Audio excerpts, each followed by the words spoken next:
आवाज़ और तस्वीर के दोस्तों अस्सलाम वालेकुम। आपने ये तो सुन ही रखा है कि अमलों का दारोमदार नीयतों पर होता है। जी हाँ दोस्तों, आपने जो भी अमल करना है उसका सारा का सारा जो सेहरा है वो आपकी नीयत पर है। शेख सादी रहमतुल्लाह अलैह ने फरमाया कि नेक नीयत की वजह से काम नेक और बुरी नीयत की बदौलत काम बुरा हो जाता है।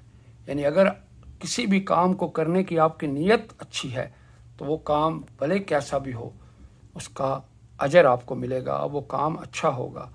लेकिन काम कितना भी अच्छा हो, अगर आपकी नीयत अच्छी नहीं है तो वो कभी भी काम आपके लिए अच्छा नहीं हो सकता।